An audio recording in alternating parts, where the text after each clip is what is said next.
Start करने जा रहे हैं कवि का परिचय। क्लास 10th में कवि के परिचय से ही हिंदी बुक का सारा प्रश्न आ जाता है। यदि आप इस वीडियो को देखिएगा तो हमको लगता है कि आपको 3 से 4 नंबर आसानी से एग्जाम में आएगा, कोई नहीं काटेगा। और इतना आसान से आपको समझाएंगे ना, बहुत मजा आएगा।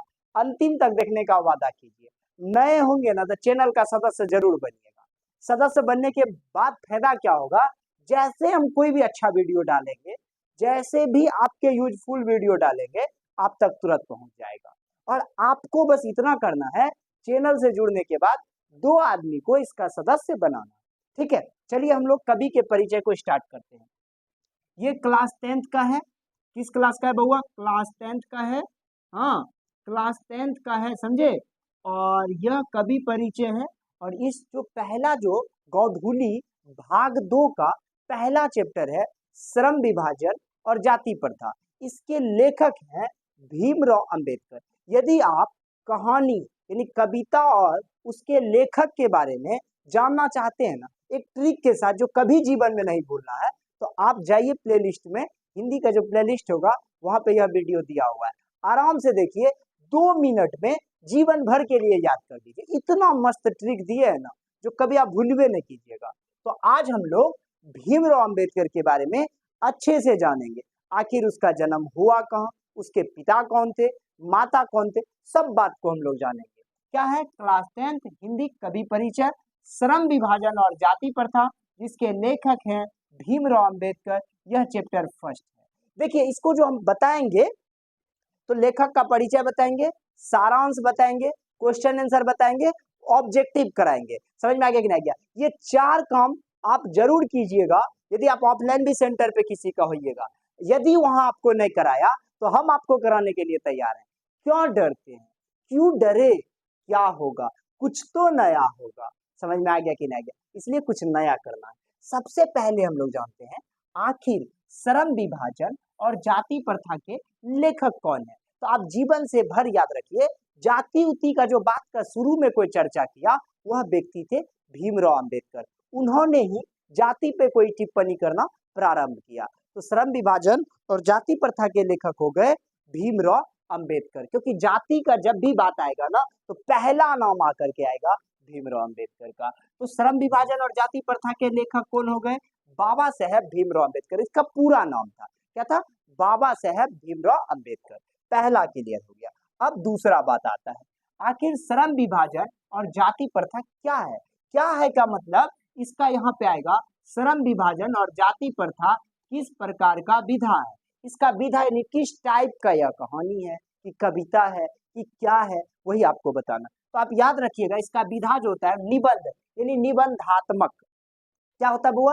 निबंधात्मक। आपसे कोई पूछ दे, बताइए श्रम विभाजन और जाति प्रथा किस प्रकार की विधा है, आप खुल करके कहिएगा निबंधात्मक है ना। यह क्लियर हो गया ना। तो पहला क्वेश्चन था, बताइए श्रम विभाजन और जाति प्रथा के लेखक कौन है। आप आसानी से याद कर दिए, भीमराव अंबेडकर। दूसरा क्वेश्चन हम लोगों के सामने में आया, श्रम विभाजन और जाति प्रथा किस प्रकार की विधा है। यह भी क्वेश्चन हम लोगों को याद हो गया, यह निबंधात्मक है, एक निबंध टाइप का है। यह भी क्लियर हो गया। अब हम लोग क्वेश्चन नंबर 3 के पास चलते हैं। आखिर कहता है क्वेश्चन नंबर 3 बड़ा इंपॉर्टेंट है। यह क्वेश्चन नहीं है, भीमराव अंबेडकर का जीवन है, जीवन परिचय है। समझ में आ गया कि नहीं गया? कहता है डॉक्टर भीमराव अंबेडकर का जन्म कब हुआ था। आखिर उसका जन्म कभी हुआ होगा ना। क्या है? 14 अप्रैल 1891 ईस्वी को भीमराव अंबेडकर जी का जन्म हुआ था। अब हम लोगों को 3 प्रश्न याद हो गया और उसके जीवन के बारे में 3 गो रुचि वाला बात जान गए।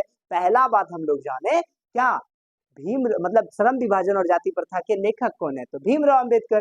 दूसरा बात जाने इस किस प्रकार की विधा है, निबंधात्मक।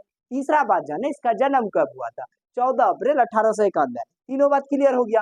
अब हम लोग जानते हैं question number 4, doctor Bhimrao Ambedkar का जन्म कहाँ हुआ था। तो आप याद रखिएगा, महू मध्य प्रदेश।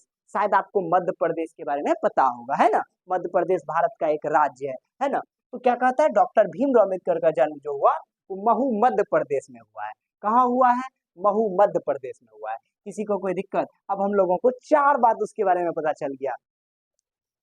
क्या कहता है, श्रम विभाजन और जाति प्रथा को लिखा कौन, किस प्रकार की विधा है, भीमराव अंबेडकर जी का जन्म कहाँ हुआ, जन्म कब हुआ, याद हो गया ना। 14 अप्रैल 1891 महू मध्य प्रदेश में, 14 अप्रैल 1891 महू मध्य प्रदेश में। अब इसके बारे में एक रोचक बात जानते हैं, और यह बात एकदम हम लोगों को गौरवान्वित कर देता है। एक दलित का बच्चा उस मंजिल पे पहुंच सकता है जिसके बारे में लोग सोच भी नहीं सकता है। क्या कहता है, अंबेडकर का जन्म किस परिवार में हुआ था, एक दलित परिवार में हुआ था, जिसको लोग बैठने नहीं देता है बउआ, अपने बगल में बैठने नहीं दोगे, बात करने का बात तो बहुत दूर हो गया, उससे हम लोग बगल में नहीं बैठने देते हैं जी। वो यदि मंदिर जाता तो मंदिर को लोग होता है, वहां पे वो पैदा लिया। अम्बेडकर का जन्म किस परिवार में हुआ था, दलित परिवार में हुआ था, जिससे बड़े लोग छुआछूत मानते हैं, है ना। चलिए अब आगे चलते हैं।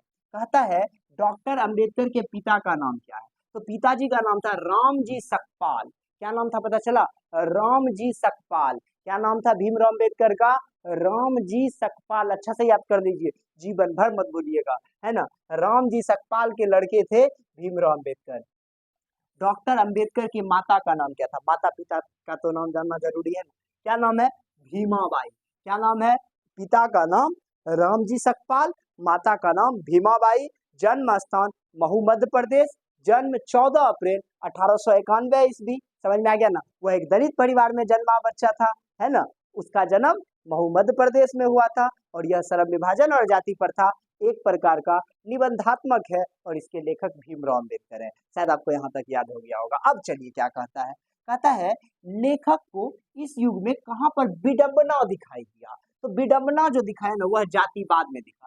देखिए हम मानते हैं पहले जाति प्रथा बहुत भयानक था, आज तो हमको लगता है यह भीमराव अंबेडकर का दिया हुआ चीज है जो आज जाति प्रथा हमारे समाज से 90%, 100 हम नहीं कहेंगे, अभी भी कहीं कहीं पे है, छुआछूत लोग मानते हैं, लेकिन भीमराव अंबेडकर का देन है जो आज जाति प्रथा एक अलग स्तर पे है, लोग इसको नहीं मान रहा है। अब तो बहुत नीचे स्तर जाकर के बड़े अपर लोग शादी विवाह कर रहे हैं।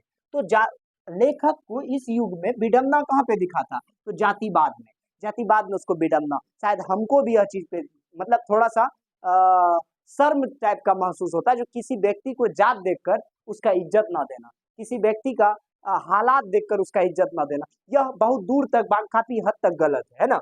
अब चलिए कहता प्राथमिक शिक्षा के बाद, प्राथमिक शिक्षा प्राप्त करने के बाद अंबेडकर उच्चतर शिक्षा प्राप्त करने के लिए कहाँ गए, न्यूयॉर्क गए थे। न्यूयॉर्क है बुआ कहाँ, तो अमेरिका में। एक बात बताओ, अभी आप अपना गांव छोड़ करके आप अपने बगल के शहर नहीं जा सकते हो पढ़ने के लिए, ये बेचारा दलित होने के बाद भी उस समय जब हम लोग अंग्रेज के गुलाम थे ना, तब जाकर के न्यूयॉर्क गया था शिक्षा प्राप्ति के लिए। आज हम लोग घर से बाहर नहीं आ पाते, और आप भीमराव अंबेडकर को कहोगे, बताओ कितना संघर्षशील लड़का होगा, सारा चीज त्याग करके गया होगा, वैसे लोग इसको मानता है जी। बहुत दर्द सहा होगा, बहुत कष्ट सहा होगा, तब जाकर के वहां पे गया होगा। आप भी घर से निकलो और सूरज की तरह बनो, चमको, दौड़ो, लड़ो, कुछ भी करो, जीवन में एक सफल व्यक्ति के रूप में आओ। समझ में आ गया कि नहीं आ गया। तो भीम क्या कहता है, न्यूयॉर्क चले गए थे, यह है कहाँ पे, अमेरिका में, है ना। और साथ साथ एक बात याद रखिएगा, इसका शिक्षा जो है एक बेहतर ढंग से हुआ, कई देशों का अध्ययन किया, तब जाकर के भारत का संविधान भी बाद में लिख दिया था। अब आ जाइए क्या कहता है, डॉक्टर अंबेडकर ने पीएचडी की उपाधि कब धारण किया था, यानी वह पीएचडी उसके नाम में डॉक्टर कब से लगना स्टार्ट हुआ, 1916 ईस्वी में। कब लगना स्टार्ट हुआ बउआ, 1916 ईस्वी में। याद रखिएगा। तो देखना ये प्रश्न देखिए क्या कहता है, लेखक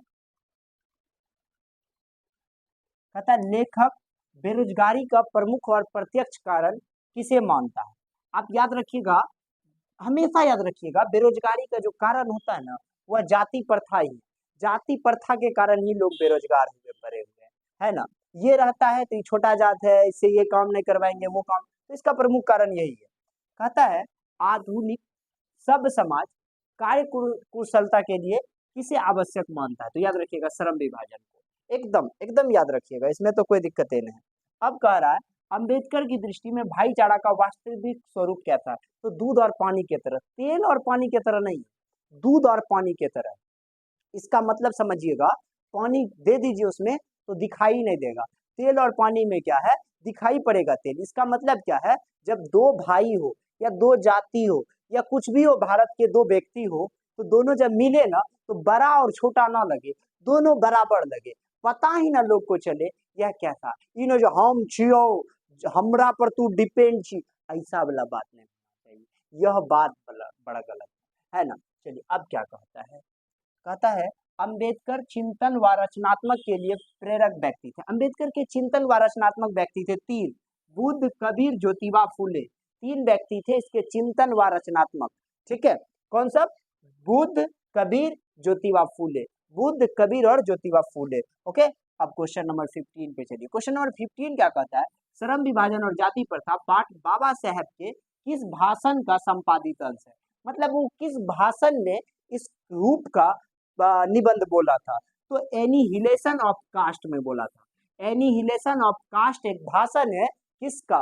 भीमराव अंबेडकर का, इसी में श्रम विभाजन और जाति प्रथा का जिक्र हुआ था। चलिए अब नेक्स्ट क्वेश्चन में, अब कहता है भारतीय संविधान का निर्माता के रूप में हम किन्हें जानते हैं? आखिर भारतीय संविधान का कोई न कोई निर्माण किया होगा, निर्माण ही नहीं को, भारतीय संविधान के जनक, फादर ऑफ इंडियन कॉन्स्टिट्यूशन, बाप, जो भी कहो भीमराव अंबेडकर को कहो, क्योंकि भारतीय संविधान के सब कुछ भीमराव अंबेडकर है, ऐसा लोगों का मानना है और मेरा भी मानना है, आपका भी मानना होना चाहिए।